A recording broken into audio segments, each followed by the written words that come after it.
Photography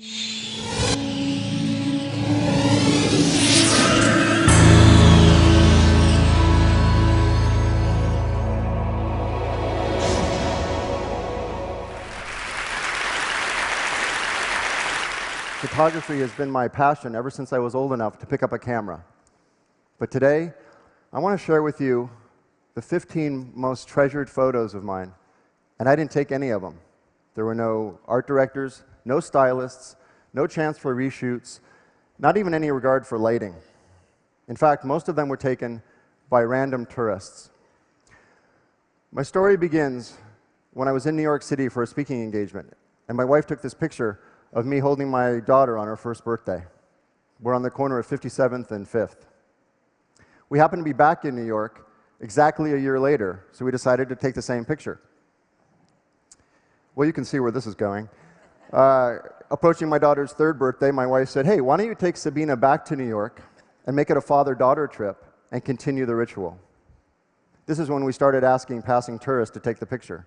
You know, it's remarkable how universal the gesture is of handing your camera to a total stranger. No one's ever refused, and luckily no one's ever run off with our camera. Back then, we had no idea how much this trip would change our lives. It's really become sacred to us. This one was taken just weeks after 9/11, and I found myself trying to explain what had happened that day in ways a 5-year-old could understand.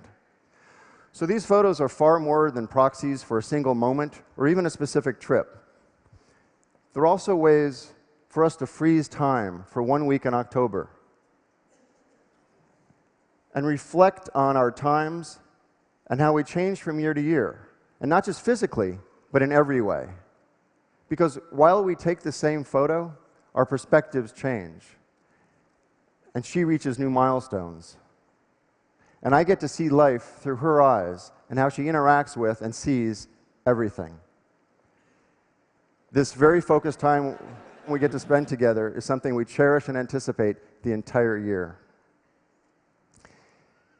Recently, on one trip, we were walking, and she stops dead in her tracks, and she points to a red awning of the doll store that she loved when she was little on our earlier trips. And she describes to me the feeling she felt as a 5-year-old standing in that exact spot. She said she remembers her heart bursting out of her chest when she saw that place for the very first time 9 years earlier. And now what she's looking at in New York are colleges, because she's determined to go to school in New York. And it hit me. One of the most important things we all make are memories. So I want to share the idea of taking an active role in consciously creating memories. I don't know about you, but aside from these 15 shots, I'm not in many of the family photos. I'm always the one taking the picture. So I want to encourage everyone today to get in the shot. And don't hesitate to go up to someone and ask, "Will you take our picture?" Thank you.